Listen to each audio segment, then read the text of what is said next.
Welcome to the new Overlords Podcast. I'm Max, and this is a video game show where I'm joined every week by the snowball queen of SWTOR. It is Sema. Hello there, Sema. I will take that title because I like it. Have but you I don't been think it's throwing snowballs very much this year? I did it on that one MFN night. I do have a lot of the reward for throwing snowballs are these little basically Christmas trees in different colors for that you can use as decorations in your player housing. Yeah. I do have a couple thousand of those at least. Have you been doing any of the holiday events in any other games or MMOs? I was going to do the Winter's Veil, which is the one in WoW, but I've been completely sidetracked in WoW by Remix. Nice. So that's what I've been doing in WoW. Oh, wait, Remix? Yeah, Remix. Yeah. Okay. Yeah, Remix. Yeah. When does Remix end? I thought it was supposed to be like over by now. No, there's like 20 more days. 20 more days? Interesting. So what do And you back in for? Like I leveled up and I was done. I won. I know. Within like 3 days. I didn't quit, so I win. But so like I got my quote unquote remix main, who's a death knight, got her up to a ridiculous level of power. So Ferrix and I have been running like mythic dungeons and mythic raids and stuff like that, and knocking off achievements and getting the currency for buying things. But lately, what I decided to do was go back and pick up any characters that didn't play enough Legion back in the day to have their order hall and level one up to 80 and finish the order hall story. And that, and I play in a pretty relaxed manner, like taking breaks and all that stuff. Since I had this idea on Sunday, what's today, Wednesday? I now have a max level monk and a max level demon hunter. Okay. Because cracking them out. Yes, because of what I did with my death knight, I have like a multiplier on XP for them. Yeah. That I don't know, it's something gross, like I don't know what it is. It's huge though, a huge multiplier. Plus, what I didn't realize is as you play these characters, you start to build another multiplier, a different one that adds on. And so on each of the next ones? Oh, weird. it's crazy. Like you go, yeah, like whenever you do one of those infinite research things, it adds another stack of this new buff. And so like I would find myself going back to the island and turning in 3 or 4 quests, and it would be like boom, boom, boom, boom, the level up sound. Crazy. Yeah. Yeah. So I'm like, wait a minute. I have things to do before I fit. Oh, I'm 80. And it was good because I've never played a monk and I've never played a demon hunter. So it was kind of a low cost way of just trying those out. Yeah. Mine was a warlock. And I had played one way, but probably 15 years ago. But I don't even think I leveled up to max level. But it was really fun. It got really fun by the end. But I'd still only scratched the surface. And I you know me. I went off and did something else because I do many things. But you're a professional surface scratcher. But yeah, it was definitely fun. So this year, today's episode, we're gonna close out 2025. We're gonna look back at everything we saw in 2025, evaluate how good of a year 2025 was. But this reminds me of what we're gonna do next week, and I'd love everyone just to comment right now, anywhere, any of the places of what's in and out for 2026. We're gonna do in and out. And do you think they're gonna do more remixes in 2026? Yes. Okay. I think so. I mean, I don't know that for sure it'll hit in 2026, but for sure they'll do another refit. I don't know how and which ones, because each X pack I think of seems like it would be impossible to do a remix for, but they're smart. Yeah. They'll figure out something. Right. So we will see. Regardless, I think WoW is in for 2026. So we'll get to that next week. But this week, end of 2025, it's been fun. We do have a little bit of news to kick it off, but then we've got, boy, it has actually been an amazing year. So let's get into the news. Good news, everyone! First up in the news, and really the only big news that happened this week from an industry perspective, is we've got CD Projekt Red selling the storefront Good Old Games GOG to one of the original co-founders who started Good Old Games. And in theory, it's a good thing. So we shall see. CD Projekt Red just wanted to purify their portfolio and make sure that they were focused on what their actual mission is as an organization. So that makes sense. And the original co-founder was happy to take it on and continue the mission of Good Old Games, which is to provide this cool storefront focused on no DRM, games available forever kind of thing. It seems like a relatively low, now I'm looking at it, it's an extremely low price tag for a storefront. It's $25 million. So I don't know if it was a sweetheart deal just to sort of gift it back to the original co-founder, or if Good Old Games was actually not it's like this headline says, CD Projekt Red sells DRM-free PC storefront to Good Old Games original co-founder for $25 million, insists it's financially stable. that Right. That means it's probably not. Methinks they doth protest too much, or kind of thing there. Well, the way I read it was CD Projekt Red is saying just because we're selling off parts of ourselves doesn't mean we're having problems. Oh, yeah. Okay. I was thinking Good Old Games was financially stable. Right. No. Right. Yes, I get that too. So who knows as far as that goes? But regardless, it seems like that's all. As soon as you make a move like that, spin something off or do a Kickstarter or whatever, it's like the internet is like, oh my God, they're in trouble. Yeah, the internet might be. I bet their stock went up because investors, institutional investors, love this kind of thing. Oh, they love it when you focus on something. Yeah. And it probably was dragging down like an overall top level profitability numbers because it's low margin on a storefront like that. Unless you're Steam. And also, if you're not interested, the highest margin in the world. It's, a sub business like that doesn't flourish if you're not interested anyway. So right. So we'll see. We would like more storefronts. Some competition in that space is always good. We've got kind of Microsoft out. We've got the consoles have their storefronts. We've got Epic has got their storefront. Everything is sort of minuscule compared to Steam, which kind of has a stranglehold on the PC gaming market. But that's what it is. So keeping these alive. In fact, it's probably in Steam's best interest to keep some of these alive as well, just to prevent the sort of like the antitrust discussions, so just friction. Yeah. I don't think they are in danger of antitrust action, but just friction is annoying, and having to hire more and more lawyers to keep you on the right side of that is annoying. So good luck to them. Minor news update, only because our good pal Corley is a big fan of this, and I played the original, like the first time it hit open or early access, which is Forever Skies. They're just coming out with another big update. They're continuing to grow this game. They're continuing to expand it, and I'm all for that. This is good. I'm glad to see that they're continuing to work on it and being successful enough that they can continue to work on it. If you've never played Forever Skies, it's like Raft, if you've ever heard of or played Raft, or any of these other games where you are in a mobile base of some kind. In Raft, you're on the raft and you're building your raft up as you go, and it's kind of procedurally generated. You could just take your raft in a direction and there'll be islands that you come across, and they can kind of repeat, so you can stop off at any of them and get resources and things like that. Forever Skies is a version of that, but it's a sort of like a Zeppelin, and you're building onto it as you go.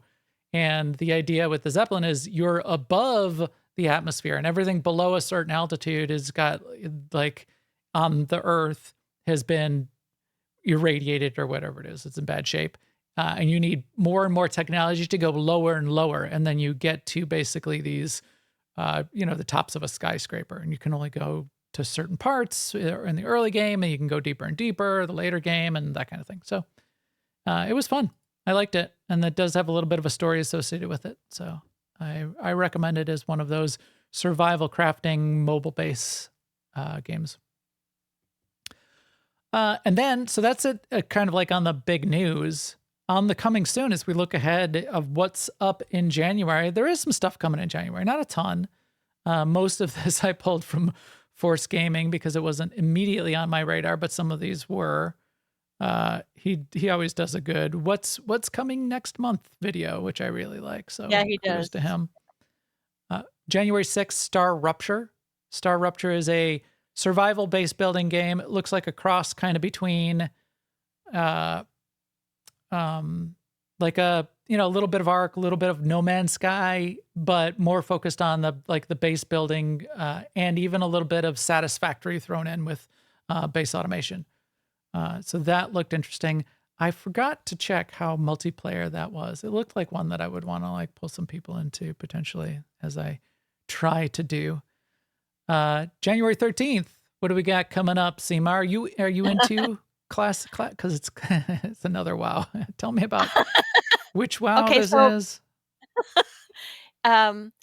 okay, so last year they brought up a few. They called them anniversary servers, and they were classic, and those are the ones that are graduating to Burning Crusade, which is X-Pack number 2 for old WoW. So classic WoW has already the classic WoW that I started with has already been through this cycle. We already played Burning Crusade and on up through to Cataclysm, which is where it is. No, it's in Mist of Pandaria now. I doubt very much that I'll get pulled into this yet another Burning Crusade, but never say never. So the original classics are still around, right? Yes, but it's at Mist of Pandaria right now. The Okay. original one, yeah. But then there's the original like classic era ones that don't change. Oh yeah. So that's That's still there. And Seasons of Discovery, which was classic with changes, is playable, but it's kind of on development hiatus while they think of something else for WoW Plus, quote unquote. and this is Anniversary Classic. This is Anniversary Classic. And what are they Right. going to do with Anniversary Classic next year when there's another anniversary? I don't know. I don't know why they just make I don't more. know. There's Yeah. so there's at least 3 classics right now. Right. And I don't like someone made a joke about playing Midnight Classic like in 20 right. years time or whatever. Yeah. I'm like, why is that even a joke? It's yeah, I mean, it's not. that's it. Like why wouldn't they? Right. Okay. If So that's coming. anyway, so Burning Crusade. So in and out for 2026. That this is more evidence for why WoW is going to be high on that list. Also coming on January 13th. This doesn't interest me all that much, but interests a lot of people. It's called Hightail. So Hightail is basically kind of like Minecraft with more RPG quests and story. In fact, very much. It looks like Minecraft. It's the blocks, and it's got sort of like destructible environment, and you building, and it's very very much kind of like Minecraft. But they wanted to go further with the RPG elements and the story and the questing and the exploration. So it's very heavy on that, basically in a Minecraft-like engine. Weird life cycle for this game, but it is going to be coming out in early access on January 13th. It was launched as a project in 2018. And when it was announced, they put out a trailer video and they got like tens of millions of views and people and everybody saying, oh my gosh, this is amazing. Let me give you my money. So they were like, oh, okay. And Riot saw the whole, let me give you my money and said, now you have my attention. And they bought the rights to Hightail. However, then Riot said, well, we're going to port it to a new game engine. And then they fumbled that for basically 4 or 5 years and Then said, they like okay, we can't do this. then they thought, "What was I thinking again?" Yeah. This is no longer interesting to us. So they canceled it, but then they allowed it to revert back or be bought back or go back to the founders. So the founders did pick it back up relatively recently, I think in the last year or two. And they said, okay, we're going to continue the project still. We still believe in it. It's something we want to do. So they I think are pushing it to early access in 2 I weeks. think there are people out there for this game. I mean, I think it's gonna appeal to like Stardew Valley people, possibly Animal Crossing, as well as Minecraft, and Yeah, there's a whole people that even sort of like grew up even with the Minecraft that love and these. even RuneCraft people, right? Just the sort of simplified look and the cuteness and Yeah. Yeah. So I bet they'll do okay. They have really tried to set expectations for the early access, saying it's kind of really in a rough state. We haven't been able to do all the development we wanted, but we needed to get it out there and get the community involved. So we'll see. It could be pretty rough right now, but it's something that people could potentially, it is it's a super double-edged cute. sword, that whole, get the community involved in development. Yes. But it Sometimes it is works, sometimes it doesn't. I do see it as a kind of game that could just inspire a bunch of gamer love. Yeah, I think it could. Yeah, it could be huge. Uh, I don't know about huge, but rabid yes, a rabid very, fan yeah, base. dedicated fan base. Yeah. Also coming out in on the 26th is the most hated game of the last month for no good reason, Highguard. So Highguard is coming out on the 26th. I don't know if it's just early access or actual release. That didn't show up in my link. But Highguard's coming out. And okay, so Force Gaming had comments on this, which I kind of agree with. This was the most hated game, mostly for bad reasons, because it wasn't what everybody was hoping for 2 reasons. One, people are sort of tired of hero shooters. It's a hero shooter. So it's a kind of like Overwatch. The other thing is it was presented as the One More Thing, the big last trailer for the Game Awards. And everybody's watching. And what happened with the Game Awards is, as everyone's watching the Game Awards, everyone has a one more favorite thing that they're wishing for. Some people were wishing for the next Duke Nukem. Some people were wishing for Half-Life 3. Some people were wishing for a new Elder Scrolls Unveil. So everybody was wishing for their own thing. And all of those people, because nobody was wishing for this, they just didn't know it existed.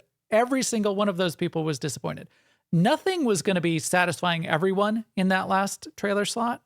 No, nothing was going to be able to come across as satisfying everyone. This one, unfortunately, though, satisfied no one.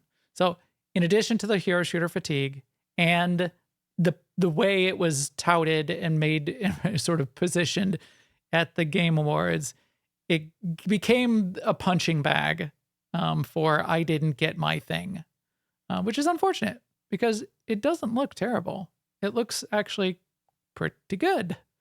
It doesn't have the charm of Overwatch characters. It doesn't have the draw of Marvel Rivals Marvel characters. So that kind of puts it immediately in a bad position. And everybody kind of looked at this and said, also, the characters look kind of like generic. But the gunplay and the combat kind of looks good. So we'll see. We'll see if people can get over themselves and like things for what they are and not for either what someone else tells you or, for reasons not related to the product itself, you decide that something is bad and needs to be trashed. January 26th. And then the last one, which was brought to my attention, is another survival crafting adventure game called Lost Isle. And this one, it's more medieval swords and magic. And it doesn't even have a specific, it's supposed to be coming out in January. It doesn't have a specific date yet in January. But the thing that really caught my eye about it is it's a little bit larger scale than most of these survival crafting games. Because you can potentially put 200 people on a quote unquote private server, or the servers that they're setting up. They're going to have official servers. There is PvP if you want, like do a PvP server or just a PvE server. But the idea of getting a lot of people and having one of these survival crafting games that works well with a lot of people is interesting to me. And I would want to have more of those and to have one of those to try. Like I like Enshrouded, but it doesn't actually work well with a lot of people. It doesn't even work all that well with a few people. It's okay, but it's kind of not set up for that. So if this is set up for that from the outset, and here I've been watching the trailer, not having it up on the screen this whole time. If it's set up that way from the outset, that could be really cool. So we'll see. Oh, are they floating? Or are they swimming? This looks like they're swimming underwater. Now this will have PvP, right? Optional. You like a server type. So you could have a Oh, PvE server type or a PvP server type. I think that's really the best way to do it. I agree. It definitely is. And you should make your game work well for both of those. I'm Yep. all for that, but not try to make one game that does both and make some people sheep and other people wolves. Yeah. Because I am not going to play a game where I am content for someone else. Right. Which bothers me. So yeah, got a handful of things coming out. We'll look ahead to February as well. But this is also going to play into what we talk about next week about what's in and out for 2026. So if you can think of any other, especially like genres that you think are in and out, like Sema, another preview Sema brought up. 2026, out, RAM. RAM is right out for 2026. No RAM for you. So we'll post. RAM is going to be very unpopular in 2026. So post those things on the YouTube video or in our Discord. And speaking of that, if you want to join our Discord, it's at newoverlords.com/Discord. This podcast is brought to you also by Garden and a Goat and Contemplation Games, and there's a Discord for Garden and a Goat if you want to catch up on that. That is a thing that we talked about in 2025, which we will mention in a second. And also AIE-guild.org. It's another place you can get in contact with us. We've been doing some end-of-year fun things. Stask has been running sort of an event and night the last few days, like the last week in Star Wars: The Old Republic. Little different player-made event in the game all week, which has been really fun. And that's what a guild is for. So that's AIE-guild.org to jump in on that kind of fun. And this podcast and all of 2025 is brought to you by all of you out there watching, listening, responding, chatting it up in the chat room right now. We got more people than I would expect for New Year's Eve. Hello, everyone. So it's really fun to see. And that is why we do this show. That is really the only reason we do this show, is for all the people out there watching, listening on MP3s and Spotify and Apple iTunes and Alexa and YouTube and all the places. So thank you very much. All right, Sema, we had a lot of, is this the right drop in for 2025 and us doing the podcast? There's strength in repetition. There's strength in repetition. There's strength in repetition. There's strength in repetition. We had a big 2025, didn't we? Yes, we did. But I thought it was strong and varied, not It was repetitive. you're right. It wasn't, the content was not repetitive. But in a good way. We were, again, very consistent. We missed very few episodes. Like, True.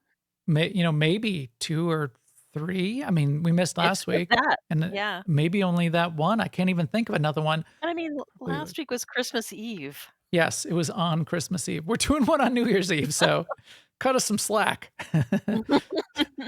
I mean, no one was criticizing us, but I will say that anyway. So yeah, we're going to go back through, and we're going to have to go quick because, wow. I know. I got into this rhythm, and so did you. I mean, Sema played a ton of these as well. Yeah, I yeah. got into this rhythm of I wanted to like play the next new thing. And I like that. I really like playing the next new thing. But there is a ton of next new things. So when I was looking back at 2025, this was for me one of the most varied and extensive next new thing, try all the things gaming years of my life. So I will say that. And as we go through this list, you'll sort of like see where that lands of all these games I played. In fact, I was going back through this list also, and I'm like, that was 2025. I mean, that hasn't been out for 3 years. It's just been crazy. Right, So right. to kick it off, our January 8th show, we kicked off the year with talking about MMOs and MMO roadmaps. And let's see, yeah, here we had this video that came up. That was one of the videos that was source material for us saying 8 huge MMOs on the ways. One of these will likely overtake WoW. Can you believe it? I don't know why people still. I think that's just he just said that for clickbait. Yeah, But yes, I think so too. But talking about not like aging like milk, half of the big 8 that was outlined in this video were canceled during 2025. right. Uh, So the lesson here is stop asking for roadmaps, you guys. yeah, Just give that's it what up. you did. This is on you. You're the cause of this. Yeah, we lost Warhammer. We lost the Lord of the Rings MMO. We lost the ZeniMax new MMO. We lost the Ghost MMO. Yeah. Fantastic Pixel Castle. So those 4 were definitely canceled. The Horizon MMO, I feel like we lost because it's basically a mobile game. So that, there's 5 of them. That leaves Ashes of Creation, EverQuest 3, who knows on that? ArcheAge 2, who knows on that? So we'll see where else we land in 2026. It's another in and out we're going to have to get to. We're going to have to figure out. So yeah, that's how we kicked it off. But yeah, kept it rolling from there. Rolled right in. January 22nd show, Sema plays Tiny Glade. Yeah, I did play quite a bit of Tiny Glade. Yeah, how was that? I It did not. I was- don't think did. I end up playing it? I don't even know if I ended up playing it. No, I did. I played it a little bit, but not as much as It you. was completely different from building in any other game that I had done because the having the materials, you just have everything. So whatever you want to build, you can build. And it's more about putting things together in a harmonious way, and you carve out your space. Like you can completely flatten a forest if you wanted to put your castle or your village or your cathedral. So it's more about fitting things together and making new things that didn't exist before out of piece parts and stuff. It was just very beautiful. Yeah, that was a good one. And that reminds me, maybe that I wonder if when that came out, maybe that did come out in 2024 and we just played it in 2025. I think that might have been the case because I was wondering like, why didn't that get recognized in Game of the Year? Like a new indie game list. It was probably a 2024 release. That makes sense. That Yeah, episode, September 2024.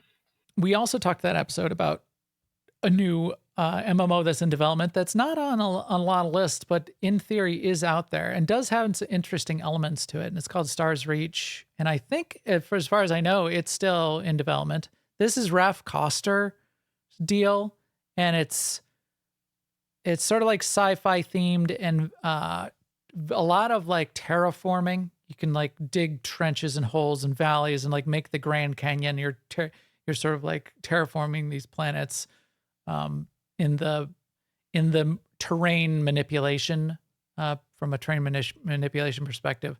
That's sort of like one of the key catches that they're going for here.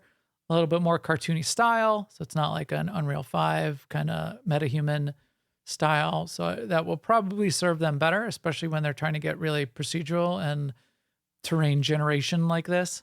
But survival, building, crafting, but definitely MMO is what they're going for. be another one to just sort of keep an eye out on. And I believe it's still being worked on, but we'll see where it's going. Didn't get a lot of hype, and a lot of people were just sort of more wait and see on this. So I'll have to see where it ends up. January 29th, the start of many podcast discussions, some full segments, some just in the news about No Man's Sky.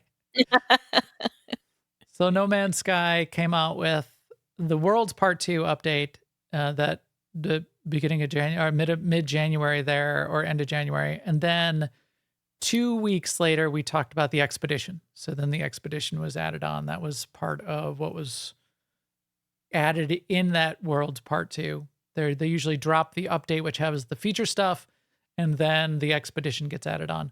But that wasn't the only one. We'll hit a couple others. And then for the past 6 weeks, No Man's Sky has been doing their Expedition replays, and they're just finishing. It's probably just finished yesterday, the Corvette one. So if you missed that, I think there may be one more starting today or tomorrow of the replays, or maybe two more. But those are really fun ways to go back and replay some of those older expeditions. And since they're only lasting 2 weeks, it's kind of like a rapid turnover of being able to see at least some subset of those old expeditions, because they're only doing like 6 or 7. And I think there's been like 16 expeditions now over the course of the past many years. Let's see. On February 5th, I played a bunch of Aloft.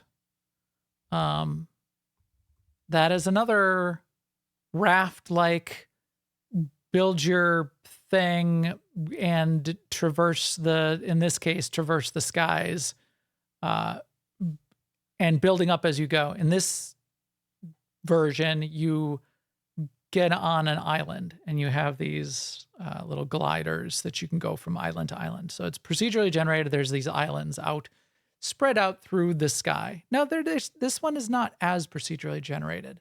In fact, there was an overview map with different sort of like regions and zones, if I remember. It's sort of like a big pie-shaped map. You start in one quadrant and there's more difficult quadrants. But you're sailing your island around. You have to like build build multiple sails on your island to propel your island from zone to zone and to catch up with these other islands. And some of the islands are corrupted, and you need to go and clear that corruption. That's sort of a key aspect. And there's a bunch of building and farming and that kind of stuff that's going on. Little bit of a couple animals that you can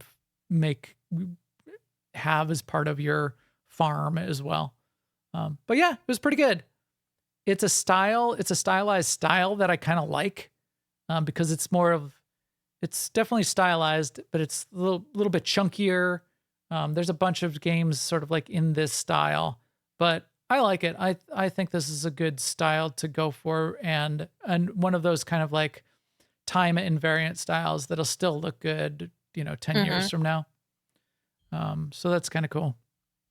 If I was going to do this, like a survival game, I would trend towards that kind of chunky style, just so and it's easier to keep it current or fresh or whatever. I mean, I was seeing that when we were looking at Hightail also, same thing. Yeah, well, Hightail, yeah, definitely, because that's blocks is pretty easy to keep the models looking the same from year to year. But it was animated in a very creative way. Yeah, which would work well a decade from now. Yeah, absolutely. In February, this did show up on some of the Game of the Year lists. We had Tyler on, who's the 3D modeler for Garden to Goat, to talk about Kingdom Come Deliverance 2. That did get some well-deserved recognition in the Game Awards. And I didn't play it, but watched him play it, watched a bunch of people play it, and definitely recognize that it's a pretty cool thing. All the way through the end of the year, people were still talking it up, and there's sort of a smaller team. It's this Warhorse Studios is not, not super huge. So it's good again to see that kind of team getting some recognition for what is in some ways kind of a niche version of this kind of RPG game. Yeah. Especially since the combat is the combat is what's niche about it. It's kind of like sort of that open world medieval RPG kind of game is pretty standard. The writing and the humor is something people really like about it. And then the combat is kind of sort of somewhat difficult and very tactile. You have to be like slashing from various directions. And if a guy is like raising his sword above his head and from the upper right, you need to block in that direction or you'll be in trouble. And if they've got a shield on their left, you need to be attacking from the right. And if they have a shield on the right, you need to be attacking from the left. So you really got to get used to the control scheme of the fighting, but a lot of people really like that. And one thing I think is really interesting about this game is the setting of the game is based on real world places. Yes. So sort of alternate history, historical fiction. Again, with a lot of humor that people really still talk about today. That is cool. It's cool to have in the game and a good driver for what's going on. All right. We're still in February, Sema. And this is another Step it up. Avowed. Little game called Avowed came out. This game deserved more recognition than it got. A lot of people were so on it for not all that good of reasons because but a lot of people liked it too. So this didn't really get hammered or bashed like, like some of the other games that really took a hit this year. In fact, probably not even as much as the one for 2 weeks from now, Assassin's Creed Shadows. A lot of people really did like it. A lot of people, a few YouTubers bashed it, which I think then made a lot of, the fans of those YouTubers go, yeah, I think it's bad too, because he said it, he said the thing. I played a ton of this game. I really liked it. It's a fine RPG, nice, fun little puzzles. The combat's really clever and unique. The dual wielding and mixing of weapons I thought was really fun. You can have a pistol in one hand and a magic wand in another and, be dual wielding that way, which is sort of fun and different and clever. So it was cool. Very good characters, very good voice acting. Kai, the fishman, super well, just one of my favorite characters of the year in any of the games. I think this just probably deserved a little bit more recognition than it got. But it certainly was successful and a good game. Then we come back to WoW. It was a year of WoW, and I think next year is going to be a year of WoW also. I didn't realize Undermine, again, was in 2025. Yeah, it seems like a lifetime ago. So you played a ton of Undermine. I played I can't say I played all of Undermine. I played enough of Undermine to unlock the car and drive around and do some missions in the car, and that was really fun. I actually didn't play all of Undermine either. I played enough to get to where I could do the raid. So my involvement with Undermine, I didn't love it, so I didn't spend spare time there. Tell me about the music in Undermine. Not the intro music, because that was actually pretty good. Yeah, there's quite a bit of like Rat Pack type jazz in Undermine, which I appreciated. I like that. But then there's some incidental music that's just like grinding teeth to 2025 summary. It wasn't as bad as the Koresh music, but I had to turn it off. It was just claptrap bullshit crap. It was very aimless and claptrap. Yeah. Oh my gosh, I can't stand it. It's like if you know the words, it's like a modal jazz. So at least this one was like a real thing. Yeah. But it's just not my cup of tea, and it was just like it was getting on my last nerve. But I also found that I like WoW the least when it's being sort of clever. So all the Mhm. quests were like, uncover this thing and it burns your hand when you try, or you have to jump on this thing to get the kitten that's on the pipe that's getting blown by steam. I mean, I don't know. I can't I'm making all that up, but Undermine just did not Yes. It's thrill all of me. that goblin-esque, you know. And I don't yeah, and I don't have that nothing against goblins and goblinette. Well, I guess I do have a little thing about goblinesque, but yeah, it was just not my deal. And then the raid, the fights were very complex, which I'm okay with. I kinda like it when they're complex. Um, but it wasn't until I got in the next raid that I realized that I didn't really like it as a raid either. Like, I really It enjoyed the was next raid Gallywix much was the more. final boss in that? Yeah, yeah, yeah. Yeah. Anyway, but that's a good thing about WoW is that, like, I didn't have to play Undermine. There's a lots of other stuff to do if I wanted to play WoW, so and I don't feel like I lost anything. Like, I mean, I didn't get every achievement out of there or anything like that, but that's fine. Yeah. Right. And I had fun getting through there and down there and into it and driving. I thought they did the car good job on the car. It's kind of a I'm sure it's kind Yes. of a throwaway thing. You can only use it down there, right? Right. Yeah. So unfortunate in that way, but I um yeah, I like what they're doing though because the experimentation they did with that car kinda got rolled into dragon riding for Midnight too. So I don't know. I like how they learn from something and then modulate it a little bit and roll it into something else and make that thing better. right. Right. And that's fine. I think that's fine. Yeah. There's a couple things I wish they would have stuck with, like garrisons.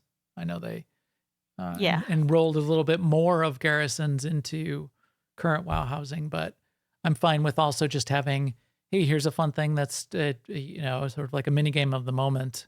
Have fun with it. A cool toy and Undermine. That's cool.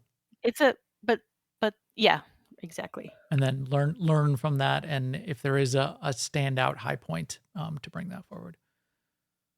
Uh, Still there in March, we had our survival squad. A bunch of us played Return to Moria, and Even this me. was pretty fun. What's that? I even me, I was in Yeah, there for a while. you and Lucy. Yeah. We had a pretty big crew in there for a while. Um, this is a fun little survival crafting game. You go deeper and deeper into the mine. You're building bases in the mine as you go, and as you go deeper, you might need to build like a forward base. You can still have a main base. You can create fast travel between your bases, so you can just still build a main base like near the start.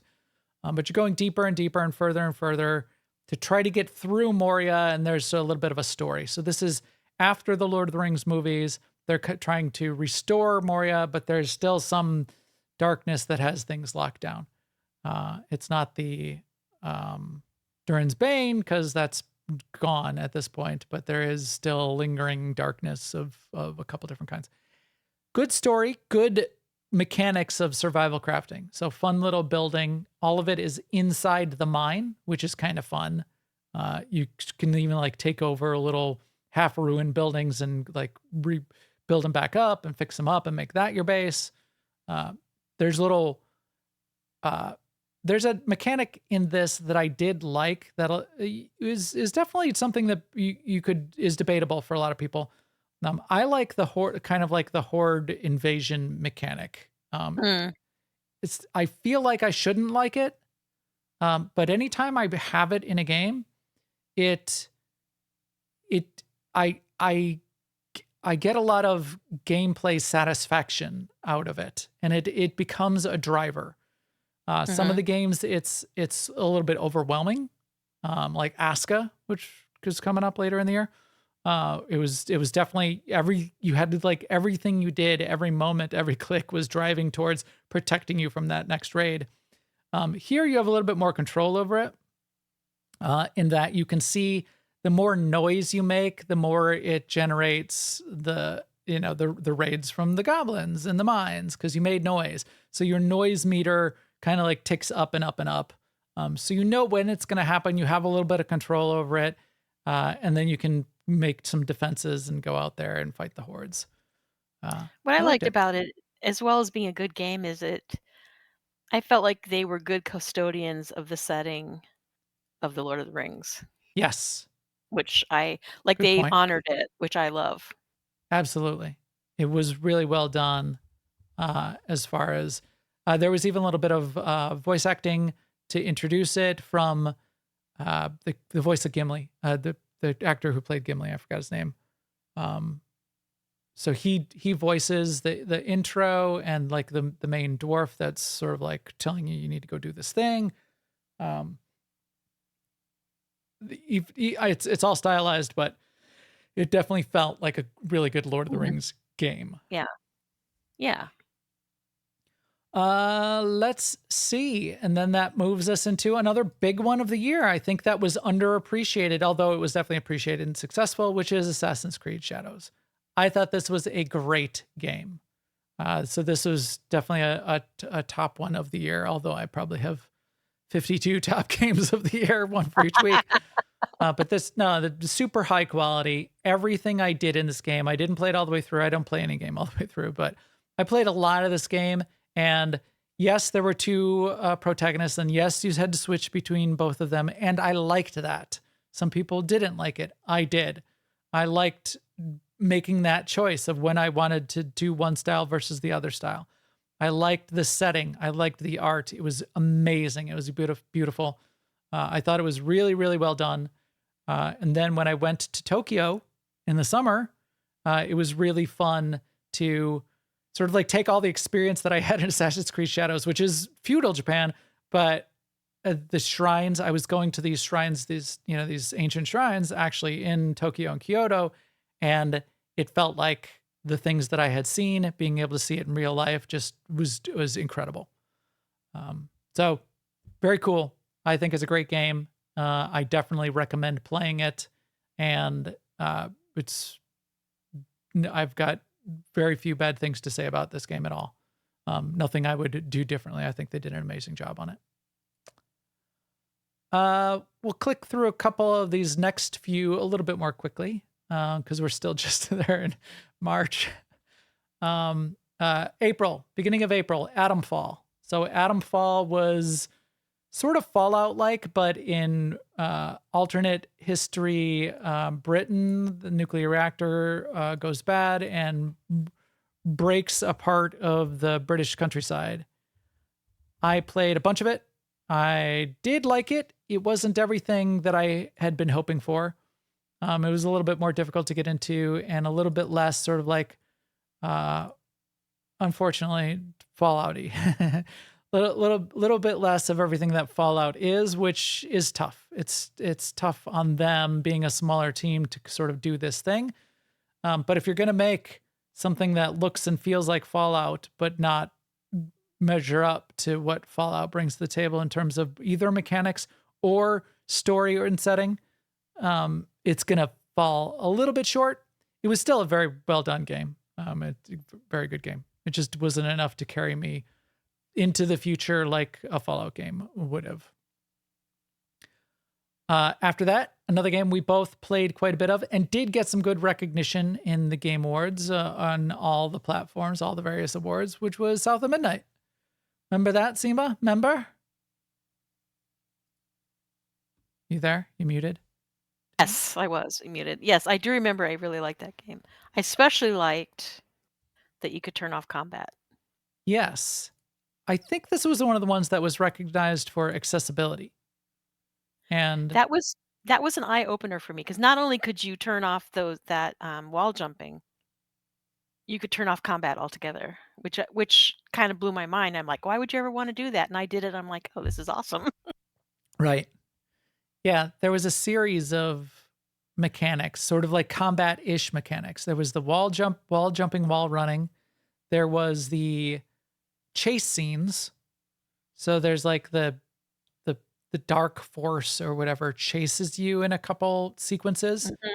And you can Right. shut just that off. So you sort of like Right. just get to the end and you're not getting chased because that was actually pretty tough because you have to like do all the wall running, wall jumping while you're being chased. So you can't just like keep it, keep it slow and controlled and just, go with Right. it. You need to be, Right. Plus, it's like, the wall running only works when you're at speed right. anyway. So Yeah. yeah, and this game was such a I know it's everyone says this, but it was such a good story that to have to stop and do a boss fight was bumming me out. Yeah. And it was, Which is what I kind of discovered after I turned off combat. The fact that you could just sort of walk through that part onto the next part of the story was weirdly gratifying. right. Cause it was both a, a collection of stories, a new lore that we haven't seen a lot of, and Right. a vibe. And if you just wanted to like Yeah. be in that vibe of these sort of like That's a good way of these putting it. loosely connected bits of mythology, it was, yeah, you just want to keep going with that and not have to like interrupt it with, okay, now I'm going to do some wall running, stuff. It's kind of like, oh, so this is coming up in 2 episodes, but Claire Obscura Expedition 33, really great vibe and story interrupted with parry block bullcrap Yes. that made you me didn't have. unhappy about that game. Right. Um, Right. so yeah. But after South of Midnight, I played a bunch of Blueprints that got some well-deserved recognition. Amazing puzzle game that sort of like did something new of its own genre. And the way, And not not to be a whatever, a shill or whatever, but Blueprints is on sale right now on Steam. oh really? I Yeah. think I played it So I on was Game Pass for free. Oh, even better. But yeah, definitely worth it if you haven't played it. That And is you want, it's a puzzle game, so it's like almost like a hidden object puzzle game. And you like find the things, put them together, see if you can get into the next room and assemble the rooms. Have you ever played with like one of those board games where each room is like a tile in the game and you can assemble them as you go? That's kind of what you're doing in this game. But then there's the roguelike spin to it is at the end of the day, everything resets. And you still need to try to get all the way through it, all the way through all of the rooms. And in fact, when you get to what you think is the last room, then you need to go to the next set of rooms. But you do carry on like a couple abilities and a couple things, but not a lot from session to session. So you are building up as you go. You're also building the knowledge on how to get through each of the puzzles much more quickly. But it was very clever to add that kind of like roguelike element to a puzzle, sort of like a puzzle board game. Of all the games that I didn't play in 2025, this is the one I think of every once in a while that I really should play. Yeah. Yeah. It's actually very chill. It's got some RNG in like what rooms, it's sort of like, okay, now you have 3 rooms to pick from and they're random. So you can like add another room on because now you have 3 doors leading off of this room. So now you have 3 rooms to pick from. These are your 3 rooms. You can get like screwed on a turn, basically, because you didn't get good choice of rooms. So you do have to settle in for Yeah, over and that's over what and I've read over, about it. and it's okay. Like it's not the kind of game where you can drop in for 15 minutes. You need to have a real game session for it. I wouldn't say that. You could definitely drop in for 15 minutes and play through one day, but don't expect that you're necessarily going to make progress because you can get screwed Well, for what that I day. read, what I read is that since you can't save during a day, Yes. that when you start, you have to play to the end of the day. So like maybe your days were 15 minutes, but most people I read were like an hour or 2. It could be. Yeah, that could be the case. It's especially if you're going, once you get further and further and deeper, and you're like having to, like unlock 20, 30 rooms. Yeah, it could be a long day. You'll get faster and faster because you know how to solve the puzzle. But yeah, you gotta get through a day, and then you gotta be okay with not making much progress on that round on that day. But yeah, that was great. Next up, April. This was back in the end of April. Clair Obscur Expedition 33. That was a game. That was Yes, it one of was. the games of the year. And another vibe. Yes, definitely. And that is why right away, upon playing it, I was expecting that it was at least a nominee for Game of the Year, if not going to be Game of the Year, in all of the pieces that they were able to assemble into something really peak in terms of style and art and story and emotion and acting And and music. gameplay. Well, I'll give them that. A lot of people love the gameplay, so there's that too. I loved all of it except for just that one aspect of the turn-based combat that just annoyed me over and over and over. And you could turn down the difficulty. If you turn down the difficulty, the parry and blocks are still there, and they're not very much easier, but they don't kill you. You don't get one shot by them. You could just eat them. But that didn't solve it for me because I still felt bad every time I missed a parry or block. And I didn't want to put in the hours of building up the muscle memory, for one. And for two, and I heard this even gets worse and worse the further you go in the game, they do the thing where you basically have to learn the combat moves of every single boss. Right. And because it's not just, they don't give you a set of rules for when this kind of telegraph happens or when the swing starts, that's when you do the parry or do the block. And if it's this kind of thing, you do a block. And if it's this kind of thing, you do a parry.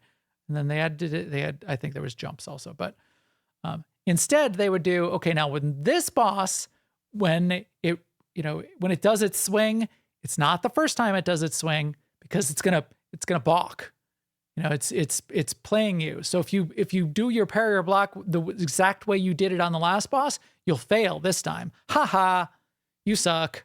Do it again. Learn what this boss does. Oh, the second round when he does it twice. He balks twice. Ha, screwed. You're dead. Go try it over again. You suck. It's like, come on, guys. Do we get give me a break? If that was out of it and I could have just wallowed in the assembling the abilities to survive and attack and defend and build up the ability set of the build of each of the characters and take the right characters to the right fight, that would have been incredible. It would have been really good. And there would have been enough of both puzzling out the mechanics, which is what I would have really loved to have sort of settled into, versus both puzzling out all mechanics and then why did I bother to build health on this character? Because if you miss one block, you're dead. So you basically just have to block and parry infinitely, and might as well not even have had that ability. So just sit there and learn the fight. Anyway, very good game, despite my whining. I never saw the end, so I don't know the story. I meant to just go back and watch it through in YouTube's. They should just make a movie or put it on Netflix, make a series. That's what I want from that. After that, I played Oblivion Remastered. We don't need to talk a whole bunch about that. That was a thing we all played back in the day. I did play some of the remaster, and the remaster was fine. It kind of seemed to me to be a flash in the pan. Everybody was super excited that it sort of like shadow dropped. Oh my gosh, here's Oblivion Remastered. This is everything we ever wanted.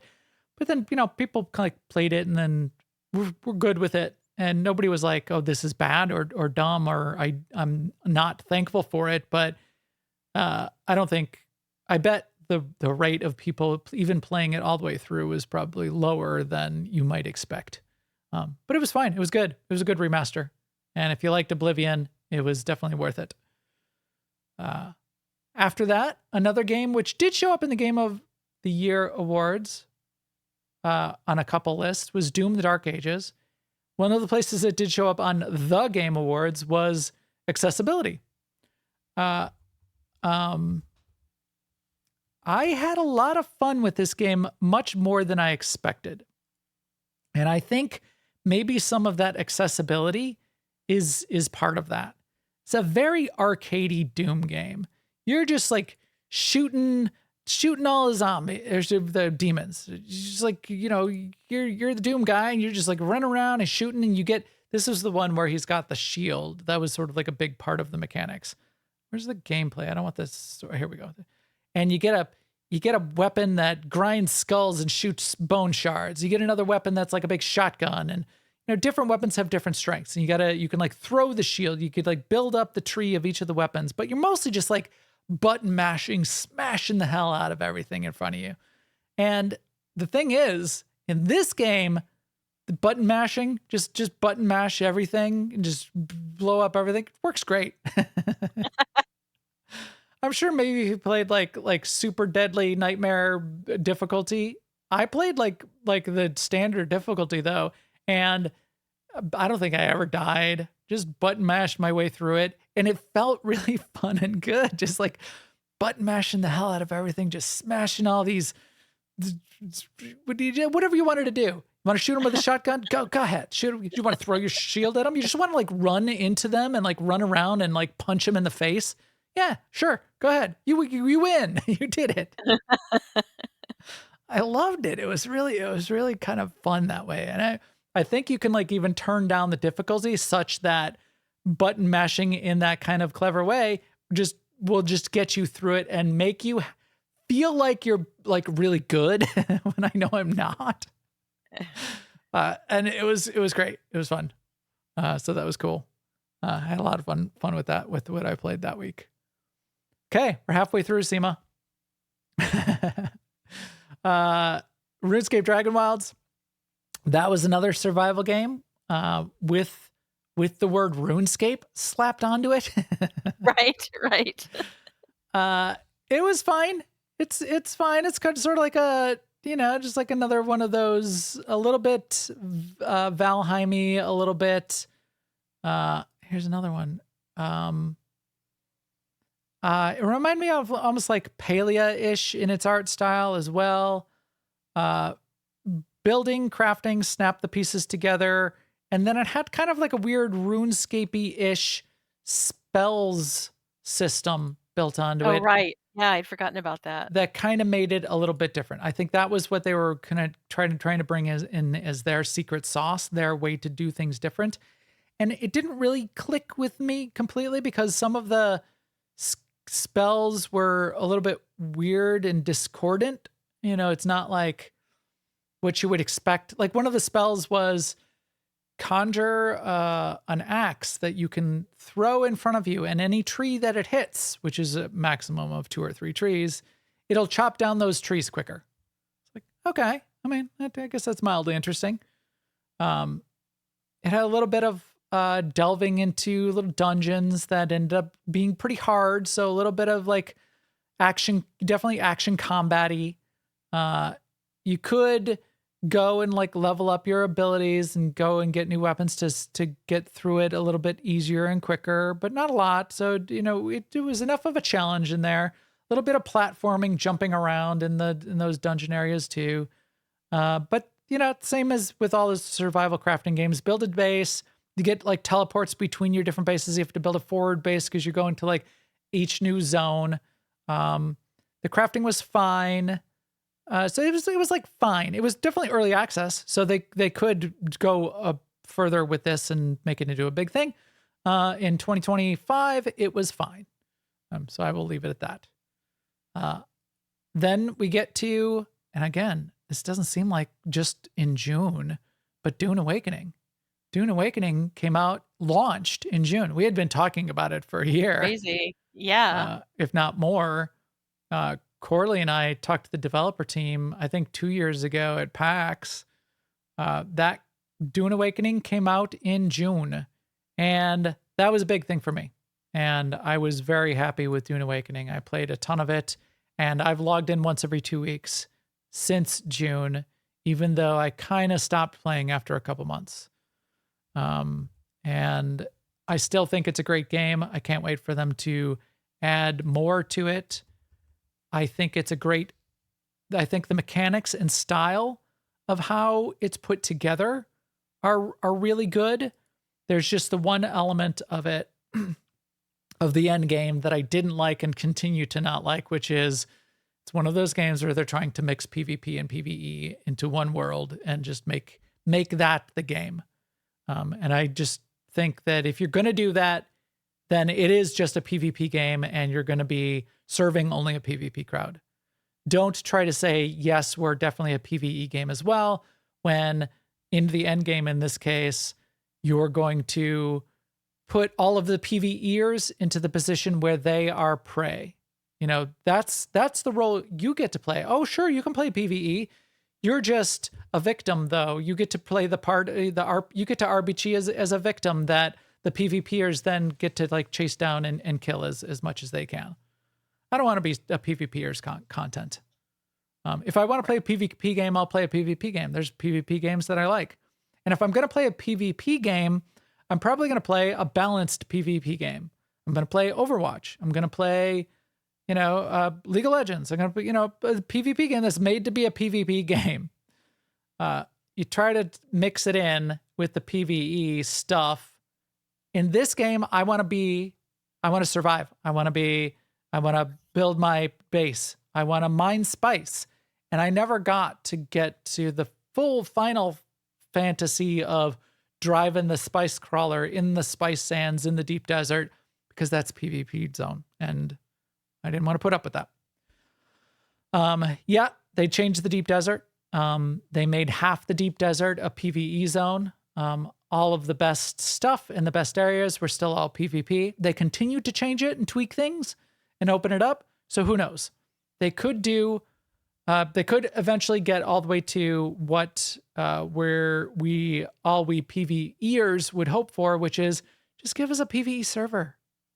Just do it. And that would be everything we're asking for. Just give us a PvE server. That would be great. About this game, I remember when you started playing it, and we had friends playing it too, was that another one where it was really a faithful setting from the world of Dune. Like, it wasn't the same story, but it felt like you were in that setting. Yes. This is why I think just like the whole, that friction between the PvP and the PvE and people, and then having to change the deep desert, which they planned on anyway. I think that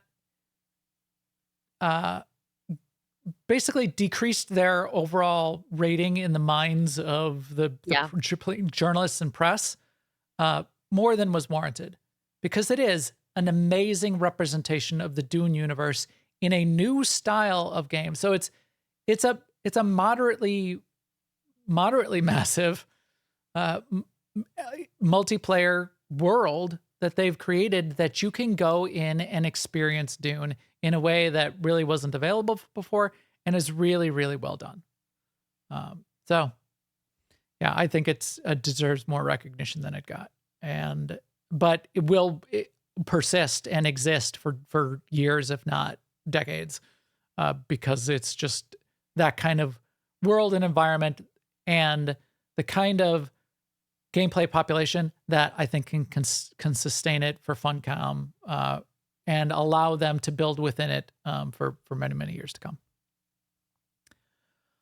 The next one, another underrated game, The Altars, I think deserved a little bit more recognition than it got. It's a clever survival crafting game with a pretty good story wrapped into it.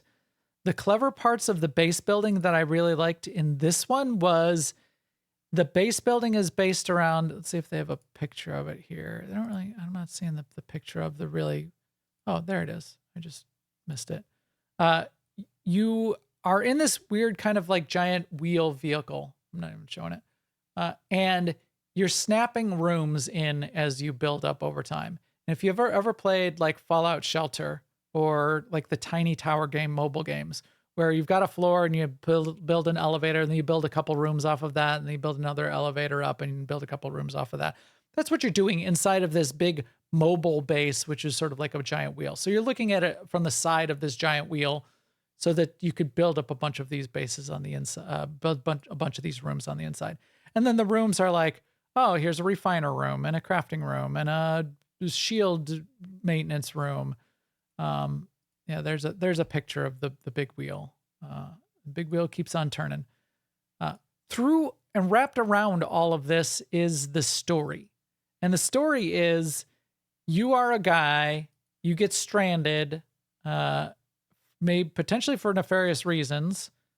And because you got stranded, you need to figure out how to survive. And you can't do it alone, but you are alone. So you realize through some help of like the quantum computer that you've got involved and this unobtainium resource that you're mining as you go outside the base to scrape up materials on the planet surface, you can create clones of yourself. But when you create a clone, you're splitting off that clone at a point in your history that diverges, sort of like multiverse diverges that clone from you at a choice point in the story of this guy's life that creates a different version of him, basically. So then each of your clones has their own goals and personality and somewhat look like this guy's got a mustache. That's how you tell him apart. They have different accents, kind of, because they like live their lives in different places. So it was very clever how that happened. And then there's a story as it progresses, including like conflict with your different clones. You don't have to pick the same clones every time, but there's still limited replayability because I think the story arc is generally the same. But there's a little bit of like different outcomes depending on who you take, who you bring back as clones to help you out, what happens between them, conversation choices. You need to like keep up their morale. So very clever in a lot of sort of like that aspects of it too. I just thought there was enough new clever things that they added to it that it elevated it beyond a lot of its peers in sort of like the survival crafting mobile-based games. All right, next up. Wow, it's just so much. Core Punk. Core Punk is a 3/4 view top-down multiplayer early access game. Kind of like if you were playing Heroes of the Storm, but as an MMO. It kind of like looks like that. I thought it was clever and good and early, and I had a lot of fun with it. And that's all I'm going to say on that one because we're going to keep moving. And the next one is one that we both played. Yeah. Grounded 2. What do you remember of Grounded 2? Because again, wow, that was this year. Another beautiful game, and its own style. And yeah, I remember commenting at the time to all the people who say, you can't make an original game if you use Unreal 5 as your engine. You absolutely can. Yes, you absolutely can. And this was one of the 3 games that made me call out Obsidian as Studio of the Year as well. Yeah, Grounded 1 and Grounded 2. So Grounded 1 still holds up as well. If you like Grounded 2, go play Grounded 1 also, because it's the prequel story to what's going on in Grounded 2, and it doesn't really, it's fine. It's good. It doesn't really spoil all that much. They added some more mechanics. They added some more fun stuff. So Grounded 2 definitely takes it to a next level and another level, but the voice acting and the story they wrap around it as well is really fun. And they definitely are creating a world around this idea of Honey, I Shrunk the Kids in a way that elevates it to almost like a Disney-like intellectual property that you could see this like be built up as an exhibit at a theme park in the way that Honey, I Shrunk the Kids was, but with these characters and these kids and the corporation and everything. It's very clever the way they're doing it. Biomes in Grounded 2 were very clever as well, because they have like a winter zone, but it's because the ice cream cart tipped over and spilled all the ice and and ice cream onto the ground, so that when you go there, when you're riding your tiny ant, it's like you're in like a snowy alpine zone, but it's still just happening all just in this one little park area where the gameplay takes place. They have got a couple of those biomes, which I thought was a clever way to implement them. So that was good. Then after Grounded 2, we took an episode to talk about the Alpha 2 of Garden and a Goat. That came out. We had our Alpha 2 test that a bunch of people played. There'll be more of that in 2026. Garden and a Goat in 2026. Good to that. September. This is when we got No Man's Sky Corvettes. So again, more good No Man's Sky coming out, and a huge update on top of their Worlds update, which added a lot of like tech and infrastructure to the game. The Corvettes update added this whole new way to play the game that it changed things in a way no one expected or really even thought was coming. Everybody kind of like brainstorms about, what do I want from No Man's Sky? What do I want them to do next? A lot of the suggestions and the asks from people are to build out more on top of what's already there. I think this was a clever thing they did. And we also wondered at the time, and we continue to wonder, if this is related to work that they're doing on being able to build and construct things for Light No Fire. We don't know if we'll see anything from Light No Fire even in 2026, but everything that we see of these new systems that are added onto No Man's Sky in 2025 and probably into 2026 is likely at least tangentially related to stuff that they're doing around Light No Fire, because they've got a big focus there. Yeah, Corvettes are great though. So even like in every I did a couple of the expedition replays the last few weeks. First thing I did, even though it's not required, and slowed down the completion of the expedition, was I'm going to go get myself a Corvette, which is hard to do when you start from scratch. You got to do a little bit of pre-work. But it was really fun. It was really fun to do. Ticking along. Also then, as we get into the beginning of September, we got Hollow Knight Silksong, which I played a bunch of and had a bunch of fun with, and was a really good game. Definitely deserved the recognition that got this year. And then I played even more of another survival adventure crafting game, Abiotic Factor. Abiotic Factor, base building, crafting, really fun game in early access that is in the style of Half-Life 1. So it's like old school, that like even of that area, low poly models, low poly animation, purposefully built that way. The textures are reminiscent of all of that stuff. Wrapped around that, and within that, the whole crafting and base building and invasions and travel to the other dimension is very deep in this game and very fun. I know a couple of people who played it with a group, like a small group of friends you can play it with, build a base all together and go on like these little expeditions into the other dimension X or wherever you're going, and unlock more and more of the zones. It just keeps going and going and going, and is a really fun way to play it that way too. So yeah, that was a good one. That was a highlight. I had a lot of fun in that game too this year. This again seems like years ago. For the next game, Borderlands 4. Borderlands 4 I played a bunch of, and I think is a really good game. Probably better than what it was rated. I think it got, it was still well liked, and I'm sure it was successful. But I think people had high expectations for Borderlands and were just a little bit annoyed by a couple of the sort of like the noise around the outside of Borderlands, and as one of those games where people wanted it to run perfectly at 120 frames a second, and the people were running into, I like watched one of the videos on this of content creator sort of like showing off the performance problems. And the performance problems, the setup, it would be like he'd run through an area and he'd say, "Oh, did you see it there? It dropped a frame. Did you see where it just dropped a frame? Let me back up and play it in slow motion so you can see where it dropped a frame right there." And it'd be like, if that's the degree you have to go to show that it dropped a frame or two, then did it really have as much performance issues warranted you making a half-hour breakdown video of all the performance problems in Borderlands 4 or not?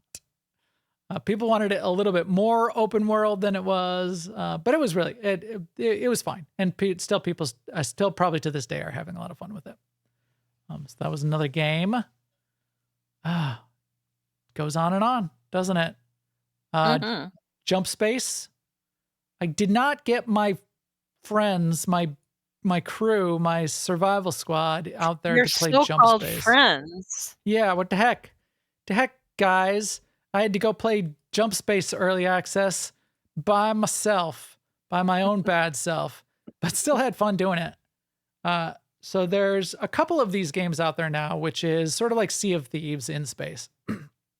You both control the ship and then fly around and then exit your ship to go either physically attack, first person shooter style with your gun, physically attack enemy ships, or in this case, you also land on bases. And in Jump Space, you're mostly fighting against all of these AI robots, and you need to go to these bases and spaces to get materials.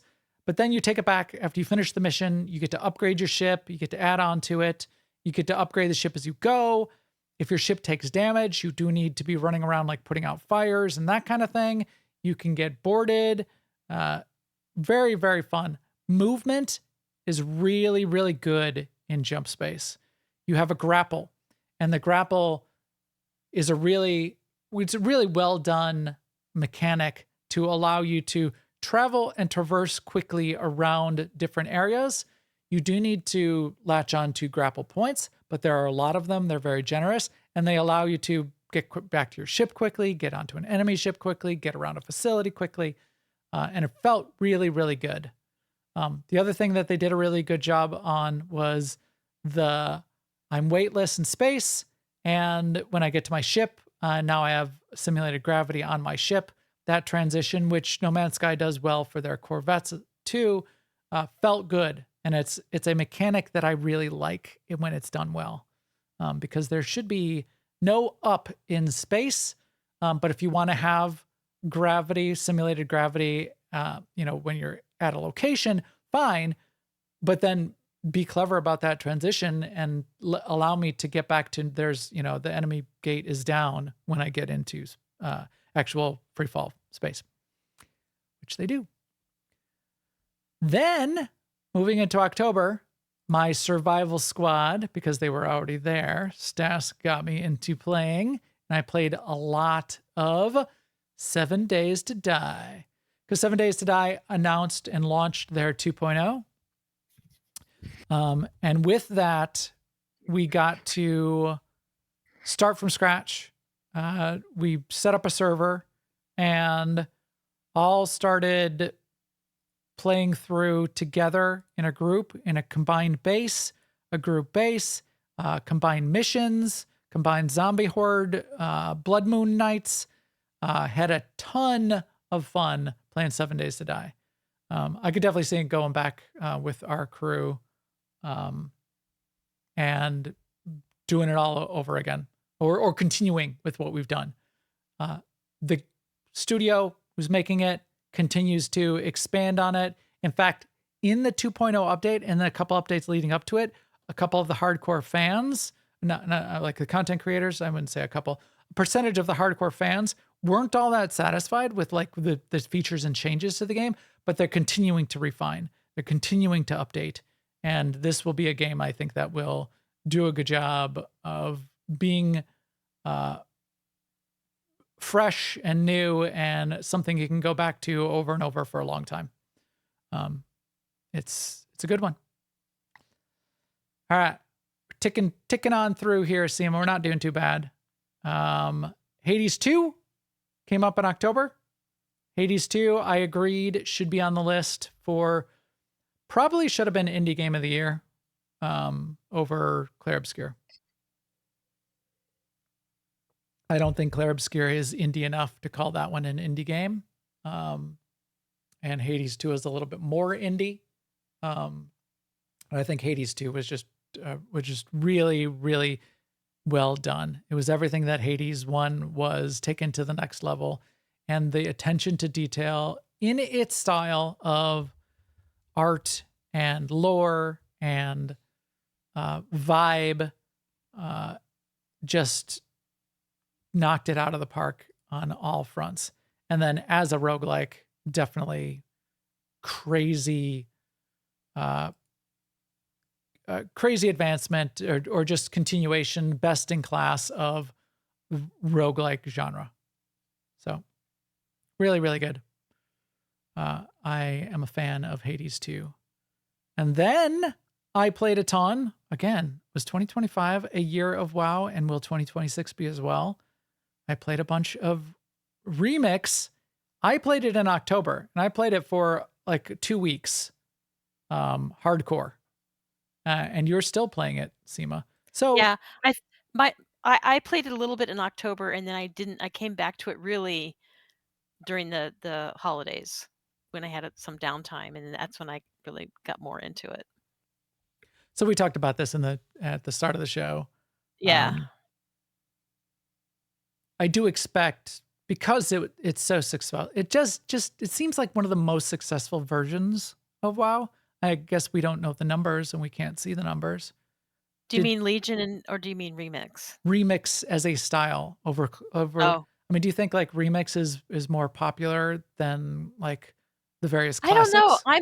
I'm kind of it's really hard to say, but I'm kind of amazed at like the number of people in our Discord that are like leveling up characters right now in regular WoW. And I'm like, why are you doing that? Oh, yeah, You know, and why not in don't Remix. Yeah. So I mean, I feel like maybe there is it's a sub portion of players that are interested in something like Remix. Like Interesting. I now that I think about it, I can get why somebody might want to play the current version of WoW instead of going back, 5011 X packs. And speed is not everything, right? Right. Speed and ease is not everything. So, but yeah, that's an interesting question. I haven't thought about it. Do more people play Remix than WoW Classic? Remix made me play more WoW this year than anything else. So Yeah. that was fun. Yeah. Yeah. Well, it's certainly fast. It certainly is as fast paced as you like it to be. Let's see. Last couple for the year. Well, it's still a lot. It's some big. I mean, just big things. So much stuff. Yeah.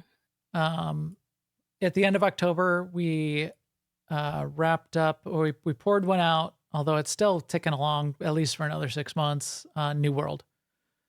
This was the culmination of a bunch of those cancellations that we'd started having throughout the year of many big MMO projects, Western MMOs that were just getting canceled throughout the year.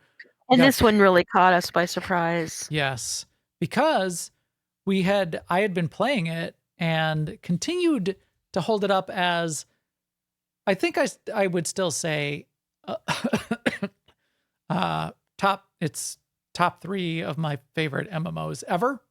And if somebody said you need to start a new character in an MMO and play for the next month, and that's all you get to play, I'd probably do it in New World. And I'd still, even now, I would, even though I know it's going away. It's not necessarily the vibe that everyone would wish for, but they've added a lot to it that expands the vibe. It's not just the conquistador, original style. They added like the ancient Egypt zone and desert style. And the whole new zone was Gothic vampire, Gothic castle zone. What was that zone in the underworld in WoW. Rivendreth. Yeah. Rivendreth. Yeah, that is it was basically that, but an Unreal 5 version of that. Which I don't know. Is See, this game suffered from being owned by Amazon. Because, like, the success of New World and the success of Dune Awakening are probably comparable, right. but Dune Awakening probably has a future. Hmm. Yes, it did suffer from being owned by Amazon, especially from the perspective of expectations, what Amazon was trying to achieve with it, and Amazon deciding that it no longer wanted to achieve those kinds of things. It's just So it it just isn't shut the it down. it wasn't worth it to them to be in that business, whereas obviously it is worth it to Funcom because it's their only business, or it is their business. Right. But yeah. Yeah. It's a shame because Yeah, it's I really agree. good. It's not out of the question that it could end up somewhere else eventually. But as it stands right now, it will be shut down within the next 12 months. So that's that. Then I played at least half or not 3/4 of Outer Worlds 2. Very good game. It's another one of those games I think that was slightly underrated, just because people have kind of like different expectations. Although I had a little bit points of friction with it. Um, in that in the way some of the like the build and the mechanics worked. I liked the idea of the way they were building up like the perks and you can have sort of like the negative perks. It allowed you to mix and match, but too much of the world was blocked by not having one of the perks. And I ran into too much of that as I went along that annoyed me enough as I was going to say, it's just feels like friction. And I don't want to have to play the game all the way through 3 times to look in every room and see what's behind every door. It's like, well, you didn't pick up the lock picking skills, so you never get to get into that room, and you can't like do all of the things and see all of the places. Not like it even really matters. You can obviously do all the main things no matter what you do, but to keep getting locked out of stuff as you went along was the one point of friction that really kind of like just bugged me as I went through it. Otherwise, it was cool. It was fun. Good. Again, it's got that Outer Worlds unique style. It's sort of like more of a space stylized version of like you know how like Fallout's really stylized. Right. It's stylized in that way as it always was. Cool weapons, cool environments, fun characters. I like the characters. I like the story. Just probably just needed just a little bit more to push it over the edge of maybe like a little bit more on the story or a little bit more on the characters, or I don't know, like sex with a bear to really elevate it in the gaming zeitgeist more than it got. Then I went back to survival. Wow, a lot of the survival crafting games this year, as it's just a game style I obviously like. So I played Aska. And Aska is like Valheim, but with a village. And you need to be mining and crafting and building a village, and then inviting villagers to your village and inviting more and more villagers until you have dozens of villagers. And you're doing just as much villager management as you are of like building and crafting and adventuring and going and fighting the bosses. The horde mechanic on this game was a huge driver, and there's sort of like 2 drivers. So every moment of playing this game, it's still in early access and it's going to continue to evolve, but every moment was driven strongly by both needing to survive the winter because there's seasons, and in the winter, food stops growing and you need shelter, and your villagers will freeze and you will freeze and die. And so you need to survive the winter. So everything you need to do needs to be driving towards that, for one. And for 2, you are challenged by the gods. There are minor invasions, sort of like minor horde stuff, which is not really too bad. You could sort of like survive that just by like not doing too much. But then there are major challenge from the gods that are set out for you in time. It'll be like, this is happening in, 14 in-game days. So you have a lot of time to prepare, but they are big and major and problematic. And everything you do, again, you need to like be building up and gearing up the fighter villagers that are going to be helping you out. And no other survival game did I feel as much driving as much of these factors that were driving every moment and every click to make sure I was doing enough to get me past the next invasion and the next winter. It was crazy. It was crazy that way, but never to the point that made me like overwhelmed or wanted to quit. Mhm. More like it kept me up at night, laying in bed when I'm supposed to be trying to go to sleep, thinking like, oh, well, what am I going to do to survive the winter kind of thing. Which is good. It was a Yeah. fun driver in that way. Yeah, I kind of like the sound of that actually. All right, 3 more to go. And we could go through these relatively quickly because you could just rewind to our past couple episodes. Right. That's right, because now we're overlapping with the most recent stuff. Yeah. Enshrouded. Talked a ton about Enshrouded about 4 weeks ago. Very good game. It's continues to be in early access, but continues to develop, and it is quite developed at this point. This is definitely doesn't feel like an early access game. It feels like a very complete game. They added such a huge amount of new content that I got in there and I played it for a couple weeks and did not get, because I started over, I did not get to the new content. I did not get to the underworld parts. I got to a bunch of the new mechanics and the new weapons and all that kind of stuff, but I did not get to like the water zone where I'm supposed to be like diving and exploring the underwater temples. Great game. Very good survival game in a way that puts a whole bunch of, especially the destructible environment, together in ways that a lot of other games don't. And I really like it from that perspective. A little bit of the platforming by the middle of the game, especially parkour platforming bullcrap that I just did not like. Man, guys, just ease up on that, or give a like a way to like skip past it or overpower it. Or they did this one, you have to like conquer these quote unquote towers. And there was this one in this like jungle zone where a tree kind of like grew up through the tower. And you end up having like go up through the tower, and then you have to like go out on these where these branches have broken through, and it's really cool looking and a cool idea, but you're like jumping on these like these trampoline things and flying through the air. And I died probably like 4 or 5 times, fell to my death trying to go up this stupid parkour up this stupid tower. Was just not happy by the end. So less of that, please.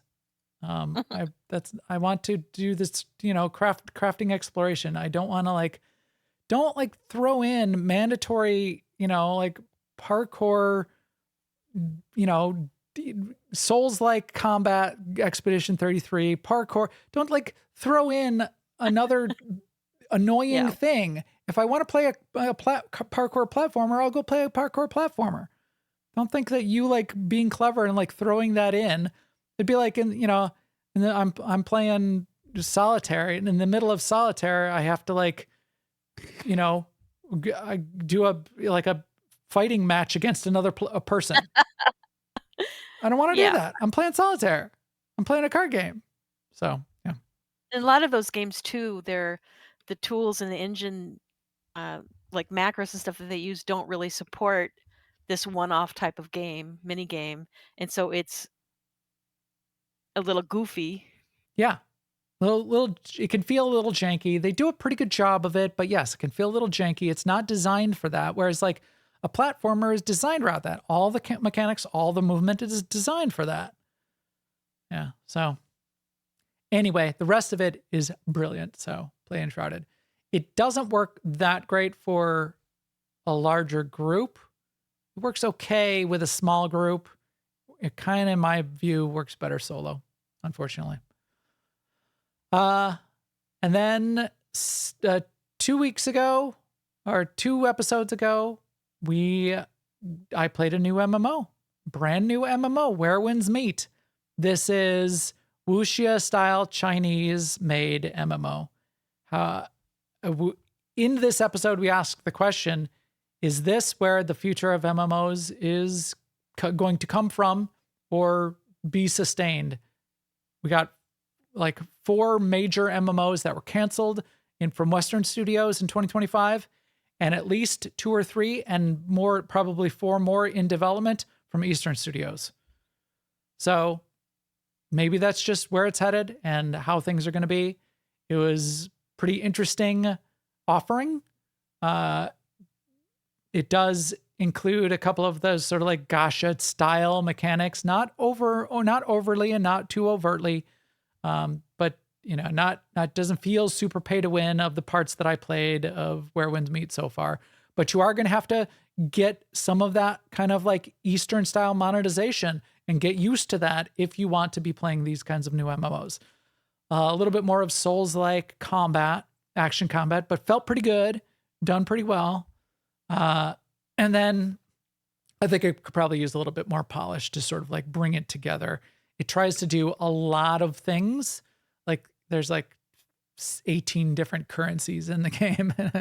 It's like, I think you got to like get it together, gel things together a little bit more at its core, and I think it'll be better. Interesting perspective though, and a place to go look for new games.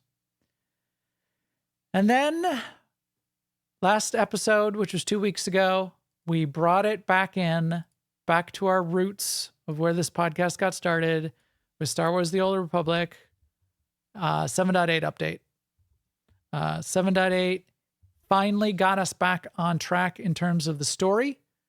Yes. It got us to a little bit of new content and mechanics with the dynamic events. And it's presented in a new, really fun way on Dantooine. And hopefully unlocked where we hope SWTOR will kind of get back into its rhythm in 2026. It was just derailed for so long because of the writer's strike, I feel, that we didn't get the story updates that we really wanted.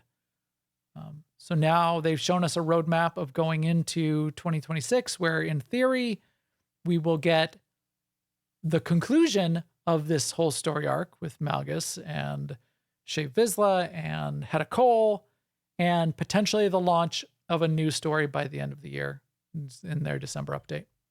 Potentially. I think the way I read it was that we'll know more.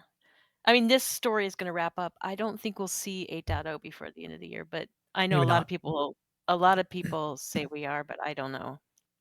Yeah. Although they're running out of dots, like where this is 7.8. No, I think it's coming. I definitely think it's coming. I just don't know that it's going to, well, whatever, maybe. No, I know, but like their spring update will have to be like 7.85, and then the summer update will have to be like 7.9, 7.89, and then the December update, it's like I'm gonna count to 7.99 repeating. I'm gonna count to 3. 1, 2, 2.5, 2 3/4. I'm gonna have Xeno's paradox us up to update 8.0 SWTOR. So we'll see. All right, Sema, we did it. Yes. Oh, we did go. Now we're long. ready. We're ready for 2026. We are ready for 2026. Looking back at 2025 does make me look ahead to 2026. It does make me think, and this is what we'll talk about next week. What is 2026 going to look like? What's in and what's out? What do we expect to see more of? What do we think we've probably seen enough of? What's getting stale, which might then not be, is kind of like out for 2026. I think like hero shooters are probably out. Whether or not we get more because some studio is going to want to try to make one, I don't think I don't think we need any more hero shooters, and I don't think gamers are in the market for new hero shooters in 2026. So if you've got ideas on what's in and out for 2026, let us know. So that's a sample. But that's the kind of thing. That's what I'm thinking. That's my theory. That theory, and it is mine. It is my theory. 2026 will be small in the beginning, big in the middle, and small at the end. And with that, thank you for being with us in 2025. We are done for the year. If you want to keep up with us into 2026, all of the feed and subscribe links are on newoverlords.com, and the video is up on YouTube/newoverlords. Please come chat with us in our Discord at newoverlords.com/Discord. And you can also follow on all the social networks, and we'll keep you up to date there too. And with that, we will talk to you soon. Later, everyone.